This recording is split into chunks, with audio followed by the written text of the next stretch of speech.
Hello, Bachcha Party. I hope you all are doing well. So, our today topic of interest is Ampere circuital law. So, basically, this law is given by the Mr. Ampere, and this law states the relationship between current and magnetic field created by it. So, basically, current की वजह से कितनी magnetic field produce होती है, ठीक है, और किस वे में प्रोड्यूस होती है, उसकी डायरेक्शन क्या होती है, उसकी वैल्यू क्या होती है, और वो मैग्नेटिक फील्ड एक सर्कुलर रूप को क्रिएट करती है। तो इस सब के बारे में हम एम्पियर सर्कुलर लॉ में पढ़ेंगे। Let's see this definition and the statement of the ampere circular law first. So here the statement. It states that the line integral of magnetic flux density around any closed path in vacuum is equal to mu naught times the total current threading the closed path or circuit. So basically क्या है ना, ये कह रही हैं line integral of magnetic flux density. तो सबसे पहले मैग्नेटिक फ्लक्स डेंसिटी क्या होता है, देखो बेटा, ऐसे ही आपने यूनिट 1 में पढ़ा होगा इलेक्ट्रिक फ्लक्स डेंसिटी। तो जितनी number of electric field lines किसी एरिया के साथ लिंक अप हो रही थी तो हम उसे बोल रहे थे इलेक्ट्रिक फ्लक्स डेंसिटी। ऐसे ही जितनी मैग्नेटिक फील्ड लाइन किसी एरिया के साथ लिंक होते, किसी एरिया में से पास होती है, तो उसे हम क्या बोलेंगे, इलेक्ट्रिक फ्लक्स डेंसिटी। और ये हम किसके अराउंड ले रहे हैं, किसी भी क्लोज्ड पाथ के अराउंड, और वो किसके इक्वल होगा, mu naught times total current. तो देखिए दिस क्या शो करता है, लाइन इंटीग्रल तो है, दैट्स वाई क्या है, b dot D l, but closed path के लिए इसीलिए हमने इंटीग्रेशन के अंदर क्या लगाया है, ये सर्कल का symbol. This symbolize the closed path integral which is equal to mu naught times the current. हाँ जी, एम्पियर सर्कुलर लॉ को हम एक और तरीके से भी डिफाइन कर सकते हैं, लेट्स सी। हाँ जी बच्चों, पार्टी देखिए, तो second way to define Ampere circular law, ये उससे भी इजी डेफिनेशन है। Line integral of magnetic field is a product of algebraic sum of current and permeability of the free space. तो बेसिकली एक मैग्नेटिक फील्ड का line integral किसके equal होएगा, product of current and permeability of free space के। देखो इसको समझने के लिए और मैग्नेटिक फ्लक्स डेंसिटी के कॉन्सेप्ट को भी समझने के लिए हमने यहाँ डायग्राम शो किया आपके लिए। हाँ जी बच्चे देखिए, ये हमने कुछ क्लोज्ड लूप ले लिया, ठीक है। हम क्लोज लूप के बारे में बात कर रहे हैं, ऐसे नहीं कि हमें सर्कुलर ही लूप लेना, कोई भी क्लोज्ड लूप। इसके अंदर क्या है, काफी सारे करंट पास ऑन हो रहे हैं, जो करंट आ रहा है और कुछ करंट जा रहा है। जैसे आप देख रहे हो यहाँ पे आपको 6 डिफरेंट करंट्स अवेलेबल है, I1 I2 I3 I4 I5 I6। अगर हम इसमें जो अपवर्ड डायरेक्शन में करंट जा रहा है उसको पॉजिटिव और डाउनवर्ड डायरेक्शन में करंट को क्या ले लें, नेगेटिव, ठीक है, तो हम इस रूल को समराइज कर सकते हैं। देखिए सबसे पहले तो इस क्लोज्ड सरफेस के साथ, ठीक है, इस क्लोज्ड सरफेस के साथ कौन कौन से करंट लिंक हो रहे हैं, क्या I1 लिंक हो रहा है, नहीं हो रहा क्योंकि इस सरफेस से बाहर है। क्या I6 लिंक हो रहा है, नहीं हो रहा क्योंकि इस सरफेस के बाहर है। तो यहाँ पे कौन कौन से करंट जो है लिंकअप हो रहे हैं, I2 I3 I4 and I5। तो एम्पियर सर्कुलर लॉ के अकॉर्डिंग हम लिख सकते हैं the line integral of magnetic field around a closed loop is equal to mu naught times the summation of current. हाँ जी, अब इसी को कैसे लिख सकते हैं हम अलजेब्रिक फॉर्म में, लेट्स सी। हाँ जी, यहाँ पे देखिए बच्चा, अगर हम इसकी डायरेक्शन को क्या ले लें कि हम ये बोल दें कि जो अपवर्ड जा रहे हैं करंट उन्हें हम पॉजिटिव ले लें एंड डाउनवर्ड वाले को नेगेटिव। तो देखिए I2 I3 क्या है, ऊपर की तरफ, I4 I5 कहाँ है, नीचे की तरफ। इसीलिए हम क्या ले लेंगे, पॉजिटिव डायरेक्शन की इसकी I2 I3 की and negative direction I4 I5 की। लेट्स सी, तो इसी को हम समराइज कर रहे हैं, देखो B dot D L is equal to mu naught time summation. आपको जितना भी करंट है उसको समराइज करके लिखना है। तो देखो हमने लिया था I2 और I3 की डायरेक्शन क्या लिया हमने, positive, that's why we have taken I2 plus में I3, और उनके नीचे आने वाले करंट की डायरेक्शन हमने नेगेटिव ली थी, इसलिए हमने लिखा -I4 है -I5। तो इस तरीके से आप कोई भी क्लोज लूप दे रखा है उसके अराउंड क्या कैलकुलेट कर सकते हैं, मैग्नेटिक फील्ड की वैल्यू को। बस होना क्या चाहिए, आपको लाइन इंटीग्रल निकालना है और वो होना किसमें चाहिए, क्लोज्ड पाथ के अंदर होना चाहिए। So let's do the proof of Ampere circular law. हाँ जी बच्चों पार्टी, लेट्स सी। तो हम प्रूफ करने वाले एक सर्कुलर क्लोज्ड पाथ के लिए let us consider current carrying state conductor. तो हमने यहाँ पे एक करंट कैरिंग स्टेट कंडक्टर ले लिया, जैसे कि आपको फिगर में दिखाई दे रहा है x से y। हाँ जी, the magnetic field is produce around the conductor and magnetic field lines are concentric circle. तो बेसिकली क्या होगा ना, अगर स्टेट कंडक्टर है तो देखिए, अगर आप कह रहे ऊपर की डायरेक्शन में करंट जा रहा है तो ये कर्ल फिंगर किसको रिप्रेजेंट करेंगे, डायरेक्शन ऑफ मैग्नेटिक फील्ड को। तो या सर्कुलर शेप में यहाँ पे काफी सारे जैसे हमने ले रखे हैं, बहुत सारी क्या प्रोड्यूस होंगी, circular concentric magnetic field lines produce होंगी। हाँ जी, तो अब हमें यहाँ पे प्रूव करना है एम्पियर सर्कुलर लॉ को। तो सबसे पहले देखो, हमने यहाँ पे कोई भी पॉइंट ले लिया रैंडम, ठीक है। एक स्टेट कंडक्टर था, करंट फ्लो कर रहा था किसी पॉइंट पी पे, इसके अराउंड क्या है, बहुत सारी मैग्नेटिक फील्ड लाइंस प्रोड्यूस हो रही हैं। तो उनमें से कोई एक मैग्नेटिक फील्ड लाइन मैंने ली और यहाँ पे एक पॉइंट ले लिया पी। इसके ऊपर मैग्नेटिक फील्ड की वैल्यू क्या होगी? हाँ जी बच्चा पार्टी, हमने एप्लीकेशन ऑफ बायो-सवार्ट्स लॉ में केस पढ़ा था, magnetic field due to straight conductor carrying current. तो उसके अंदर क्या पढ़ा था कि एक स्टेट कंडक्टर के अंदर ही करंट फ्लो करता है। तो उसमें भी हमने किसी पॉइंट पी पे, और आप देखेंगे कि राइट हैंड साइड में ही हमने एक पॉइंट पी लिया था जिसमें हमने मैग्नेटिक फील्ड की वैल्यू को कैलकुलेट किया था। And the calculated value will be comes out to be mu naught I by 2 pi R, उसके फर्स्ट स्पेशल केस में। I will show you again such that you can remind all this. हाँ जी बच्चों party, let's see. तो application of Biot Savart's law में हमारा जो first था, magnetic field due to straight conductor carrying current, तो इसके अंदर ये डायग्राम था बच्चा पार्टी कि एक स्टेट कंडक्टर के अंदर क्या है, करंट फ्लो कर रहा है। तो उसके अराउंड ऑब्वियसली हमने क्या बोला था, हमने ये बोला था कि पी पॉइंट पे मैग्नेटिक फील्ड की वैल्यू आपको कैलकुलेट करनी थी। तो आप स्टेट कंडक्टर को अगर ऐसे पकड़ेंगे और करंट कैसे है, ऊपर की डायरेक्शन में, तो इस वाले पॉइंट के लिए आपकी फिंगर टिप्स कहाँ जा रही है, अंदर की तरफ, तो मैग्नेटिक फील्ड अंदर की तरफ होगा। और हाँ जी, तो इस पॉइंट पे देखो, एक स्टेट कंडक्टर से किसी पॉइंट पी से, पी पे हमने क्या कैलकुलेट किया, मैग्नेटिक फील्ड की वैल्यू को कैलकुलेट किया था। और अगर देखिए अब हमारे पास क्या केस है, देखिए क्या ऐसा ही सिमिलर केस है।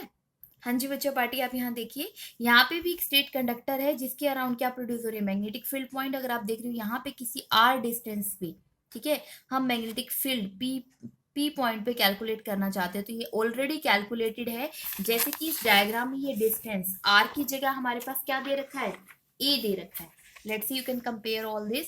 यहाँ पे ये डायग्राम में आर डिस्टेंस है, हमारे पास क्या है, ए दे रखा है। तो इसके फर्स्ट स्पेशल केस में हमने इसकी वैल्यू को कैलकुलेट किया, and the calculated value will comes out to be the same as mu naught I by 2 pi. ए है वहां, लेकिन आपने यहाँ आर ले रखा है, तो आप क्या लीजिए, आर लीजिए।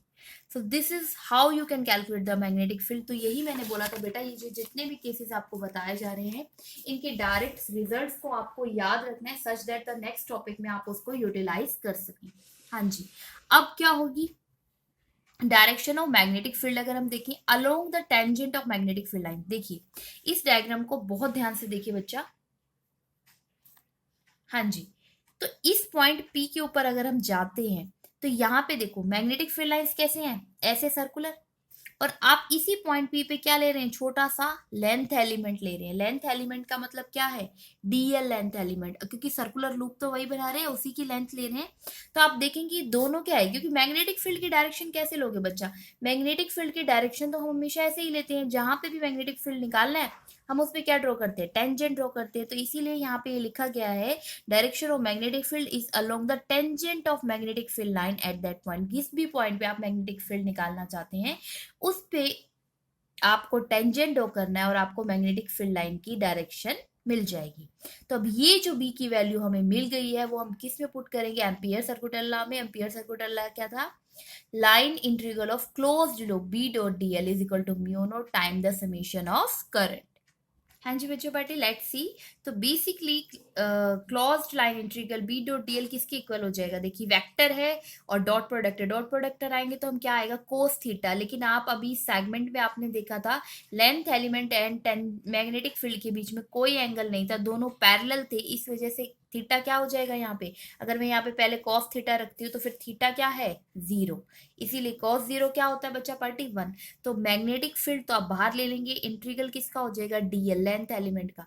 अब वो मैग्नेटिक फील्ड कैसे प्रोड्यूस हो रही थी, सर्कुलर सर्कुलर, तो सर्कुलर के अराउंड मैग्नेटिक फील्ड को हम कैसे रेफर करेंगे, सरकमफ्रेंस ऑफ सर्कल से। और सरकमफ्रेंस ऑफ सर्कल का फॉर्मूला क्या होता है, 2 पाई आर। तो यहाँ पे आप देखेंगे 2 पाई आर से जो मैग्नेटिक फील्ड की वैल्यू आपने कैलकुलेट करके थी, mu naught I by 2 pi R आपने रख दिया, ये कैंसिल हो गया, तो आपके पास आंसर आ गया म्यू नॉट आई। तो ये हेंस प्रूव्ड हो गया the line integral of a closed path around, ठीक है, किसके इक्वल होता है, mu naught times the current, क्योंकि उसमें करंट कितना फ्लो कर रहा था, करंट तो एक ही फ्लो कर रहा था, आई, इसीलिए यहाँ पे आई लिखा है हमने, समेशन आई नहीं लिखा, क्योंकि यहाँ पे डिफरेंट डिफरेंट करंट नहीं फ्लो कर रहे, एक ही करंट फ्लो कर रहा था। नहीं, अब हम केस डिस्कस करेंगे for any arbitrary closed path, ठीक है। हाँ जी बच्चों पार्टी, लेट्स सी जो हम सेकंड प्रूफ जो करने वाले हैं एम्पियर सर्कुलर लॉ का। अब हम देखो, इससे पहले तो हमने क्या कर लिया, एक स्ट्रेट कंडक्टर के अंदर हमने बोला कॉन्सेंट्रिक क्या फ्लो कर रहे हैं, मैग्नेटिक फील्ड लाइंस कॉन्सेंट्रिक हैं, सर्कल की शेप में। बट अगर ये पाथ आपका कैसा हो, आर्बिटेरी, मतलब किसी भी रैंडम शेप का हो, तब let the closed path be made by the large number of small segments. लेकिन अगर आप छोटे छोटे सेगमेंट्स में देखेंगे, छोटे छोटे सेगमेंट्स का मतलब अब इसी की लेंथ को हम क्या कर रहे हैं, छोटे छोटे सेगमेंट्स में डिवाइड कर रहे हैं, DL1 DL2 DL3। ठीक है, जैसे आपने बायोस्वर्ट्स लॉ के केस में आपको रिमाइंड होगा कि बायोस्वर्ट्स लॉ में आपने क्या किया था, एक लेंथ थी वायर की, उसको आपने डिवाइड कर दिया था छोटे छोटे सेगमेंट्स में। ठीक है, क्योंकि उसने एक सेगमेंट लिया था। ऐसे ही इस आर्बिट्ररी क्लोज्ड पाथ के आपने छोटे छोटे से सेगमेंट ले लिए हैं, DL1 DL2 DL3। अब ओरिजिन के साथ देखो, पहले हमने क्या, करंट फ्लो कर रहा है XY, इसके अराउंड ओरिजिन से जिस भी पॉइंट एलिमेंट के लिए, या फिर आप ये लगा लीजिए जिस भी लेंथ एलिमेंट के लिए, ठीक है, करंट एलिमेंट नहीं ले रहे हम, लेंथ एलिमेंट बोल रहे हैं यहाँ पे, तो क्या होगा, उसका डिस्टेंस R1 होगा, और वो कुछ ना कुछ एंगल तो सब्सटेंड करेगा। जैसे यहाँ पे एंगल क्या है, D θ1। ऐसे सेकंड के लिए D θ2, ऐसे थर्ड के लिए D θ3। और ये जो डिस्टेंस होते जाएंगे क्या होते जाएंगे, R1 R2 R3। तो हम इस पूरे केस को समराइज कैसे करेंगे, देखो टोटल क्या होता है, close line integral closed path is B.dl। अभी किस में डिवाइड हो जाएगा, magnetic field first into length element DL1, ऐसे ही सेकंड DL2, थर्ड DL3। अब हम इन्हें क्या करेंगे, अगर आप इसको ओपन भी करते हैं बच्चा, तो अभी यहाँ पे आप हर एक पॉइंट पे देखेंगे magnetic field and length element का। मैग्नेटिक फील्ड यहाँ पे कैलकुलेट करना चाहते हैं तो क्या होगा, आपको टेंजेंट ड्रॉ करना है। मैग्नेटिक फील्ड और लेंथ एलिमेंट दोनों ही क्या है, सेम डायरेक्शन में है, तो cos थीटा क्या हो जाएगा, 0। तो आप इसको सोल्व करें या ना, जैसे आप एक एलिमेंट का मैं आपको करके दिखा देती हूँ यहाँ, जैसे B1.dl1 है, आप इसे ओपन करेंगे, डॉट प्रोडक्ट को हटाएंगे तो क्या आएगा, B1 dl1 cos थीटा। अब मैं बोल रही हूँ क्योंकि यहाँ पे B1 और DL1 के बीच दोनों ही सेम डायरेक्शन में है, तो थीटा क्या है, 0। तो अगर आप 0 पुट करते हैं, B1 dl1 cos 0, तो वो किसके इक्वल आएगा, B1 dl1। तो आपको ये स्टेप करने की रिक्वायरमेंट ही नहीं है, आप डायरेक्ट लिख सकते हैं B1 dl1। ऐसे ही सेकंड के लिए, ऐसे ही थर्ड के लिए। अब एक स्ट्रेट वायर के अराउंड किसी भी पॉइंट P पे जो मैग्नेटिक फील्ड प्रोड्यूस होता है, इसे लास्ट हमने वही एप्लीकेशन ऑफ बायोस्वर्ट्स लॉ में देखा था, कितनी वैल्यू होती है उसकी, म्यू नॉट आई। ठीक है, म्यू नॉट आई अपॉन में 2 पाई। और इसे लिखा भी कैसे जा सकता है, इसको ऐसे भी लिखा जा सकता है, mu naught into 2 pi upon में 4 पाई। हो गया, देखिए let's see the result how this are going proceed. अब हमने क्या कर दिया, मैग्नेटिक फील्ड की वैल्यू रख दी, DL1 एज इट इज रहा है, DL2 एज इट इज रहा है, DL3 एज इट इज रखा है। हम सिर्फ वैल्यू किसकी पुट कर रहे हैं, B1 की। B1 की वैल्यू देखो बेटा, आपने B1 की वैल्यू और मैग्नेटिक फील्ड की वैल्यू ऑब्टेन की थी, वो क्या थी, B is equal to mu naught I upon में 2 पाई, और जो डिस्टेंस था विच इज R। अब क्या है देखो, ऑब्वियस है, अगर आप इसको नॉर्मल इक्वेशन से देखना चाहते हैं तो कोई इशू नहीं है, आप इसको इस तरीके से भी रख सकते हैं। अदरवाइज ये रिजल्ट हमने ऑब्टेन किया था एक और फर्दर रिजल्ट से, इससे ऊपर की वैल्यू थी म्यू नॉट 2i अपॉन में 4 पाई R। एक ही बात है, देखो बेटा 2 से अगर 4 कैंसिल करोगे तो नीचे 2 ही आने वाला है। और अब हमारे पास अलग अलग है, क्या है, B1 B2 B3। तो आप इस डायग्राम में देख रहे हैं R1 R2 R3, तो अलग अलग आपके क्या है, डिस्टेंसेस हैं। इसीलिए आप R नहीं लेके चलोगे, आप क्या, आपको क्या पुट करना पड़ेगा, R1 R2 and R3 so on. तो ऐसे ही हमने यहाँ पे पुट किया है R1 R2 एंड R3। अब म्यू नॉट 2i अपॉन में 4 पाई आप कॉमन ले लीजिए। ठीक है, आप नॉर्मली ये भी पुट करते तो भी सेम ही रिजल्ट आने वाला है, कुछ चेंज नहीं होने वाला। एट लास्ट हम 2 से 4 कैंसिल ही करने वाले हैं। हाँ जी, जो सेपरेट है उनको अलग लीजिए। सेपरेट क्या है, देखिए DL1 सभी में अलग है, यहाँ पे DL2 है, यहाँ पे DL3, और यहाँ पे क्या डिफरेंस हो रहा है, R1 R2 एंड R3 का। तो हमने इसको एक ब्रैकेट में रख दिया। अब थीटा क्या होता है, आर्क अपॉन रेडियस। हम पढ़ते हैं कि एंगल क्या होता है, आर्क अपॉन रेडियस। तो एंगल आपका है D θ, आर्क अपॉन रेडियस आपको गिवन है, आर्क किसकी फॉर्म में है, लेंथ की फॉर्म में, रेडियस आर की फॉर्म में। तो आर्क अपॉन रेडियस को हम क्या लिख सकते हैं, एंगल। तो हमने यहाँ लिख दिया D θ1। ऐसे DL2 अपॉन R2 को क्या लिख दिया, D θ2। तो इन सभी को करेंगे तो देखो टोटल एंगल अगर आप देखेंगे θ1 θ2 θ3।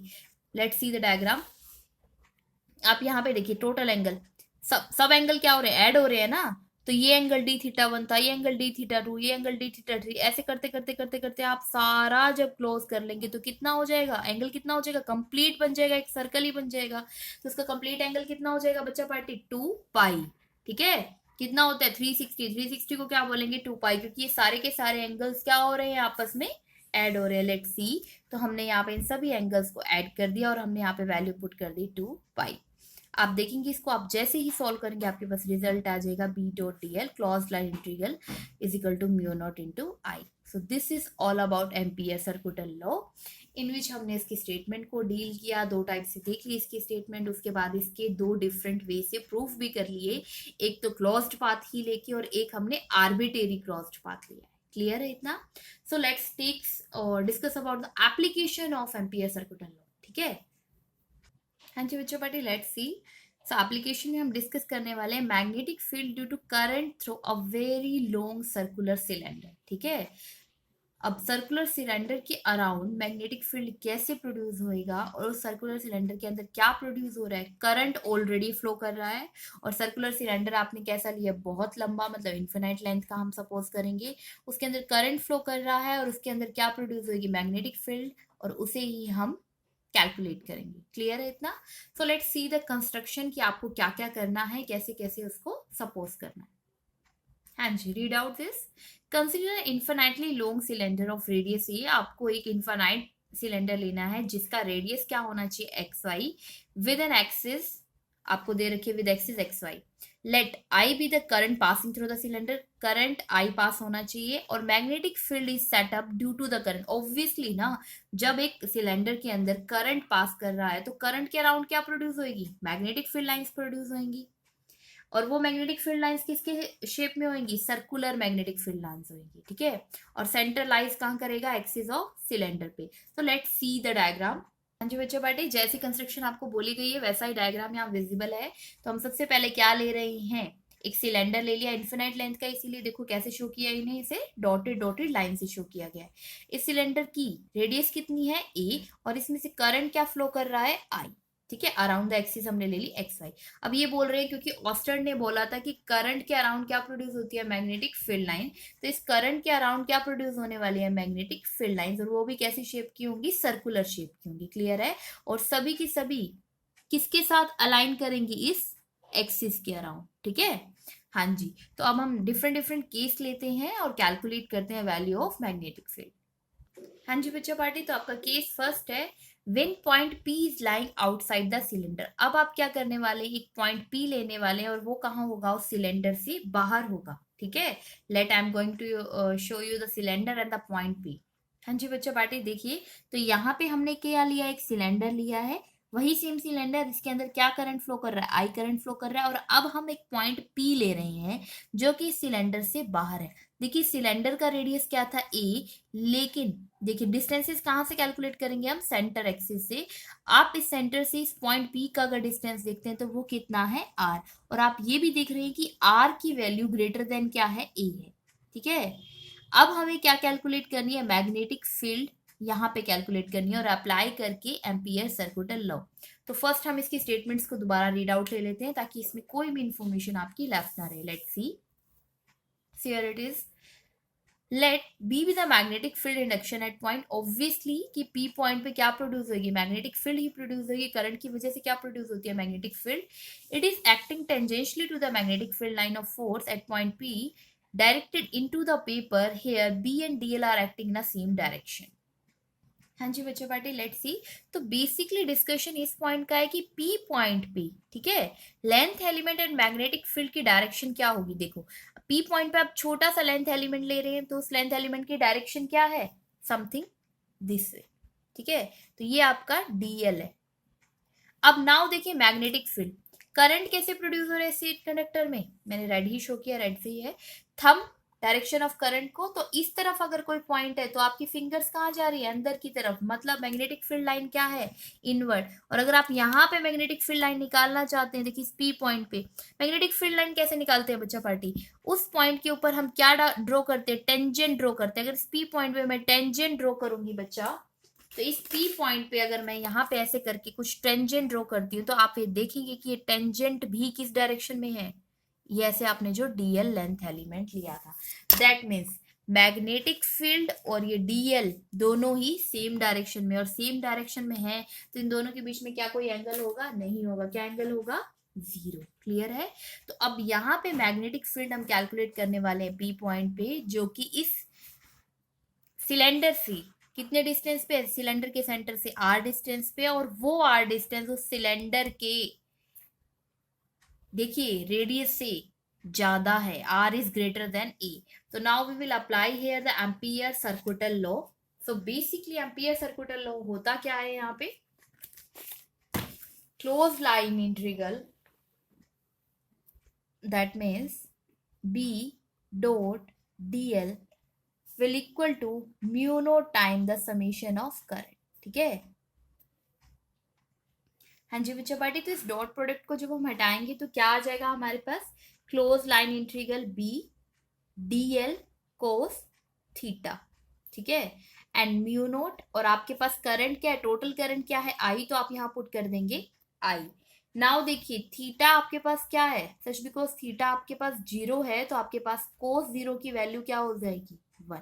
क्लियर है? तो आप यहाँ पे अगर थीटा, क्योंकि आप देखिए डीएल एंड बी के बीच में कितना एंगल है? जीरो एंगल, दोनों ही पैरेलल एक ही साइड में जा रहे हैं, इसीलिए जब आप यहाँ पे cos थीटा की जगह क्या पुट करेंगे? cos जीरो, तो आपके पास वैल्यू आने वाली है वन। तो आपके पास यहाँ सिर्फ जो इक्वेशन लेफ्ट होने वाली है B D L which is equal to mu naught into I. हाँ जी। अब लेंथ का आपका इंटीग्रल है, लेंथ का इंटीग्रल क्या हो जाएगा बच्चा?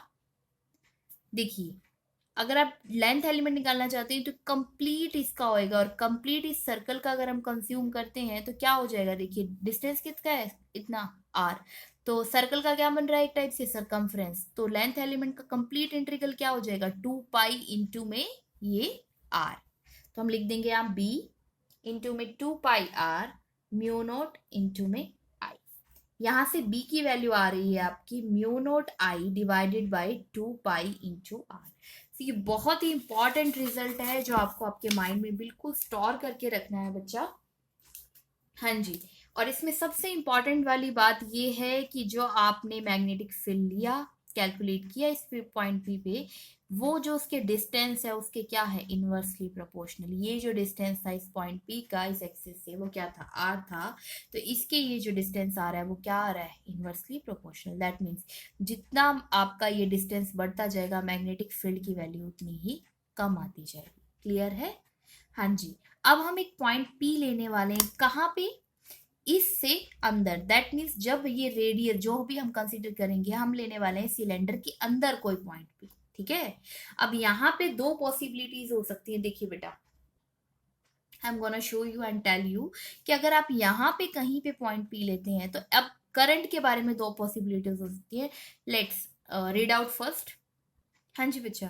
सेकंड केस है when point P is lying inside the cylinder. जब आपका पॉइंट पी सिलेंडर के अंदर क्या कर रहा है तो उसके केस में आप देखेंगे जो भी रेडियस होगा ऑब्वियसली वो सिलेंडर के रेडियस से तो कम होने वाला है। सिलेंडर का रेडियस क्या है आपका? ए।